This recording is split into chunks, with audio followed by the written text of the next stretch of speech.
It's time for our weekly GMS Focus, and this morning we want to discuss further the latest North Korean provocation. Last Friday, the reclusive regime boasted success in launching its longest-range intercontinental ballistic missile yet, with experts chiming in on the nature of the latest test. It also follows an unprecedented frequency of weapon tests this calendar year. What does this all imply, and what are some vital takeaways to better gauge the next steps? For some insight, we connect with Professor Kim Byung-Joo of the Hankuk University of Foreign Studies. Good morning, Professor Kim, and thanks for joining us. Good morning. Happy to be here. Let's jump right into the deep end of the pool. Much has been talked about last Thursday's North Korean missile launch. I do wonder, why is there such an emphasis around the latest launch, and why is it considered such a big deal? The concern is whether North Korea now has a full capacity to strike the United States with its nuclear weapons or not. That is the outstanding question. Countries like South Korea, Japan, and other countries in the region, we have been exposed to North Korea's nuclear weapons delivery capability ever since they've been developing missiles like Scud, Bukungsung, and Musudan, and all those. But let's say from the point of North Korea developing Hwasong series missiles, these are intercontinental ballistic missiles, unlike long-range missiles like Scud, Bukungsung, or Musudan. These are, the missiles that go outside of the Earth hemisphere and drop from there and can travel long distance and strike the United States. And the Hwasong series came in different numbers: Hwasong 12, 14, 15. 15 was the last one tested with considerable confidence back in 2017. And since then, we remember 2017 was the peak of last nuclear crisis before Trump engaged in dialogue with Kim Jong-un. So Hwasong 15 was the last one. And now we believe that this latest missile launch last Thursday, the full-scale launch, was the new step forward after that. And there have been much discussion whether this is Hwasong 17 or not. Up until Hwasong 15, Hwasong 15 can deliver nuclear heads to all the U.S. cities, including L.A. and Washington and so on. And Hwasong 17 goes even further beyond and could even reach Latin America. So by having Hwasong 17, North Korea can really have a full-range ICBM delivery capability. In that case, it's not the question of whether the nuclear weapons can reach United States, but how, when, and how fast on all those things. So Hwasong 17 or not has been a big question. And over the weekend, since last Thursday's launch, there have been much discussion about it. And we hear, as of this morning, reports that the military authorities of South Korea and United States seem to believe that Hwasong 17 was not exactly the one that was launched last Thursday. And they believe most likely it's a Hwasong 15 that North Korea used to fake, as if it's a Hwasong 17 new steps being made forward. We hear reports like national intelligence, like Korea's national intelligence, disagree with it and still believe it's Hwasong 17. So it's not settled. But the question is whether North Korea really made a big step forward in delivery capability, or why North Korea is trying to fake such big step forward at this point.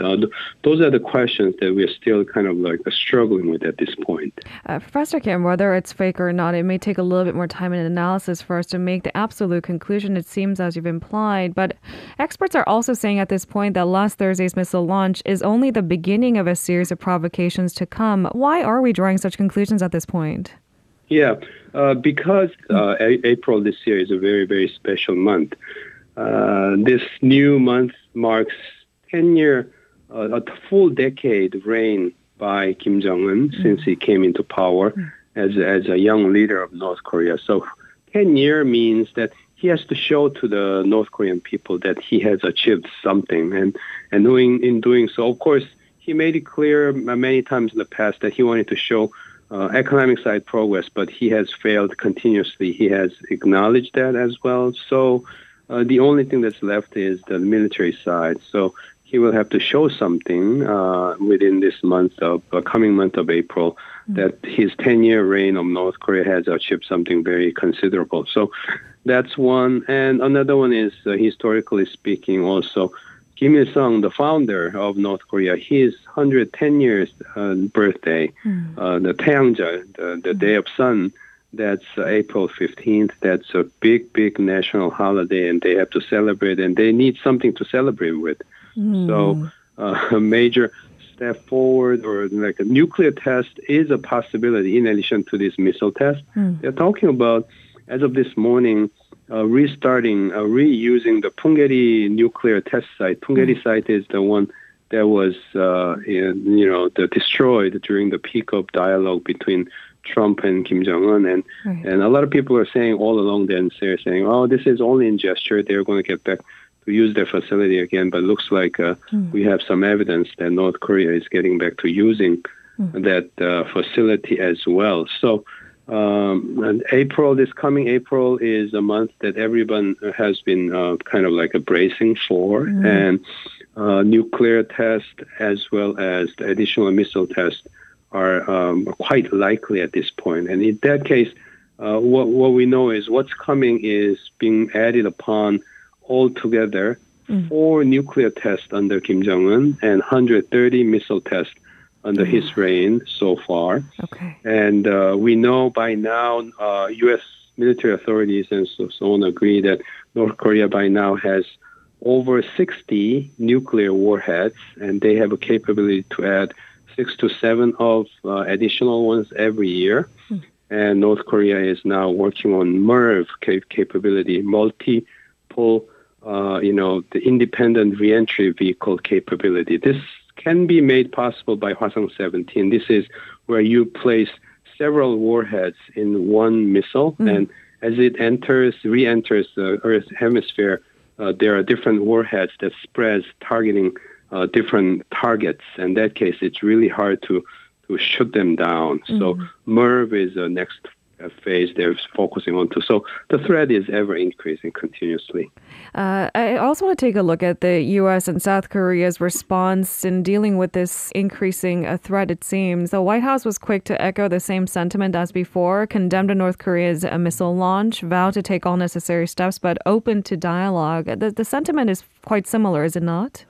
Right, exactly. And many experts show their frustration, saying that there seems to be no real new cards left on the table to offer or to use to pressure North Korea any further. For instance, one day after last Thursday's test, Friday, in New York time, United Nations Security Council tried to hold a meeting, and they even failed to come up with any kind of statements at all. That's all because 2 permanent member of the United Nations Security Council, China and Russia, opposed those moves. And so in a way, North Korea watchers are saying that this is perfect timing for Kim Jong-un to try these kind of things because of what's happening in Ukraine. Russia is never going to be in a position to help the United States or take side with the United States. Right. And then China, because of its tension with the United States, China will make it always clear that North Korea has to remain in place and all that kind of stuff. So with 2 members out of P5, permanent 5 members of Security Council opposing these kind of measures, North Korea, they say, finds the golden time for doing whatever they want to do in developing and missiles. testing their nuclear capabilities, it seems. Right. It's interesting that you raised those points, Professor Kim, because I heard that the United States has also once again urged China and Russia to send strong messages to North Korea to avoid more provocations, but it's very unlikely that they would be pushed and swayed by the United States at this point in time. Right, exactly.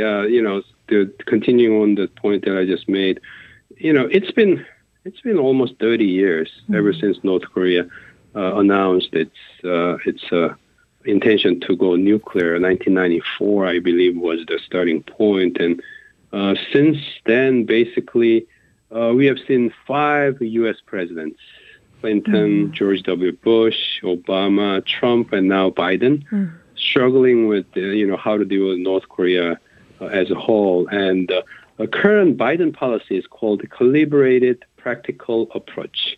And we know this is somewhere in between or hybrid form between Obama's strategic patience on one hand and then Trump's grand bargaining, meaning that Biden wants to talk, but still at the same time they don't want to rush. So that's the overall stance, and a lot of people see it as a real no attractive option or no new direction here. But in doing so, of course, as you asked, the question of China and Russia's cooperation is very, very important. But on the Chinese side, for the last 30 years and through 5 U.S. presidents, everyone agrees that we have not seen any help at all coming from China. We have now learned very clearly that in principle, China does not want nuclear North Korea, because when you are a country that possesses nuclear weapons, you oppose any other country to possess nuclear weapons, retain nuclear weapons, because that reduces your power and everything. So in principle, China is against nuclear North Korea. But if and when North Korea is accepted as a nuclear power, which is in practice right now, North Korea is taken as a nuclear power. In that case, what China's stance is that it's not that bad to have nuclear North Korea. It's a wonderful buffer zone and barrier against the United States expansion. So China has no incentive to go or seek denuclearizing North Korea at this point. So that side of help is not expected, and it was never materialized for the last 30 years.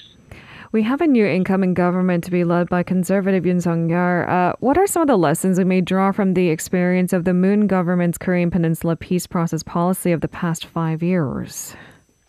Based on my experience of working for Kim Dae-jung government 20-something years ago, I do firmly believe that we have to try things. And at that time, when Kim Dae-jung government tried sunshine policy, I was a firm believer of that policy. I still do believe firmly that we had to try that out, see whether it works. And we learned that it didn't work at that time. And same thing when Moon government began introducing this peace process policy. I was not exactly in support of it, but now looking back, I think we had to try it and see whether it works. And looks like it doesn't work this time either. And basically what happened was, what we learned was in Hanoi, when the talk finally broke down between Trump and Kim Jong-un, we learned what North Korea had in mind was that they were willing to give up some of the nuclear weapons and then wanted to seek full lifting of all the economic sanctions and wanted to come back to the world stage as a normal state with their nuclear capability, parts of their nuclear capability preserved. Like once you have a nuclear weapon, you're a nuclear weapon state, whether you have a full-scale facilities or partial state. You have nuclear bombs. There's no real big difference. But North Korea wanted that.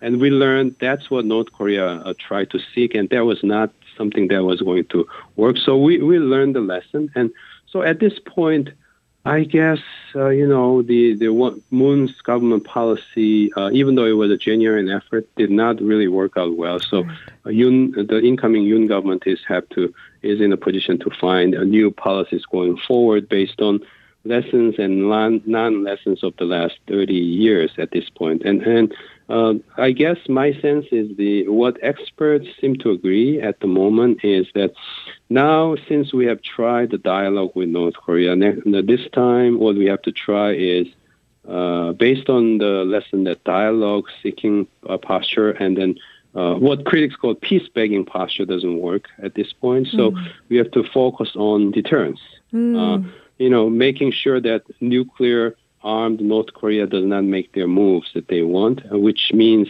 we have to have a counterbalance here, counter-capability to strike back North Korea, whatever it does. And that's going to be something that probably what Yoon government will have to focus, having enough capability to strike back, and so that North Korea will not ever feel like they have chance for winning by using or threatening using nuclear weapons going forward. In fact, that's how South Korea responded last week, right, to that ICBM test. A rather quick response saying that we do have capabilities to deter North Korea. Thank you very much, Professor Kim, for such an early morning talk. We hope to speak to you again soon. Thank you very much. If you're listening to our program using the podcast service, just a reminder that we do go live Monday through Friday, 7 a.m. Korea Standard Time. So tune in and help us make the show more informative by giving us your input. See you bright and early on Good Morning Seoul.